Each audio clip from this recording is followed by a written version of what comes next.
தற்போதைய செய்தியை பார்த்துக் கொண்டிருக்கிறோம்.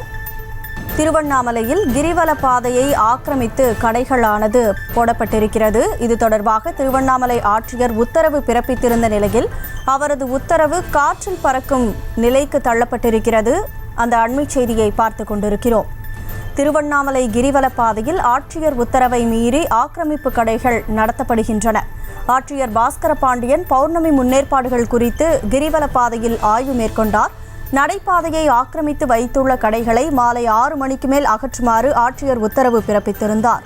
கடைகள் அமைப்பதை தடுக்க 100 மீட்டருக்கு ஒரு பணியாளரை நியமிக்கவும் ஆட்சியர் உத்தரவு பிறப்பித்திருந்தார். கூடுதல் விவரங்களோடு செய்தியாளர் சசிகுமார் இணைப்பில் இருக்கிறார். வணக்கம் சசிகுமார், முழு விவரம். வணக்கம் கனிமொழி. திருவண்ணாமலை அருணாச்சலேஸ்வரர் திருக்கோவிலுக்கு பின்புறம் அமைந்துள்ள 14 கிலோமீட்டர் கிரிவல பாதையில் ஒவ்வொரு மாதமும் பௌர்ணமிக்கு லட்சக்கணக்கான பக்தர்கள் கிரிவலம் வருவது வழக்கம்.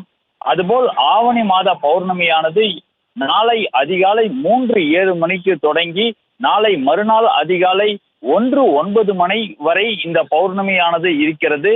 இந்த பௌர்ணமி சமயத்தில் கிரிவலம் வரக்கூடிய பக்தர்களுக்கு இடையூறாக அந்த கிரிவல பாதையில் நடைபாதையில் கடைகளை தற்காலிக சாலையோர வியாபாரிகள் மற்றும் அந்த பகுதியில் நிரந்தரமாக கடை வைத்திருக்கக்கூடிய கடை உரிமையாளர்கள் நடைபாதையை அடைத்தார் போல் கடைகளை வைக்கக்கூடாது என்று கடந்த மாதமே மாவட்ட ஆட்சியர் எச்சரித்து அந்த கடைகளை அப்புறப்படுத்தி இருந்தார். இந்த சூழ்நிலையில் இன்று தற்போது கூட அந்த பகுதிகளில் பார்வையிட்டு ஆய்வு மேற்கொண்டு அந்த கடைகளை அப்புறப்படுத்த உத்தரவிட்டிருந்தார்.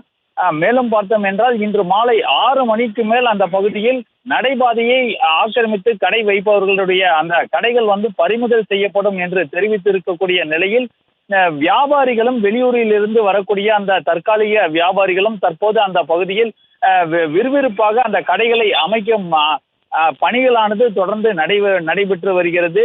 மேலும் பார்த்தோமே என்றால் 14 கிலோமீட்டர் கிரிவல பாதையில் 100 மீட்டருக்கு ஒரு பணியாளரை அமைத்து கிரிவலம் வரக்கூடிய பக்தர்களுக்கு இடையூறாக கடைகளை வைப்பவர்களுடைய கடைகளை பறிமுதல் செய்யவும் மாவட்ட ஆட்சியர் உத்தரவிட்டிருக்கிறார். கனிமொழி, விவரங்களுக்கு நன்றி சசிகுமார். செய்திகளை உடனுக்குடனும் துல்லியமாகவும் தெரிந்து கொள்ள சப்ஸ்கிரைப் பண்ணுங்க.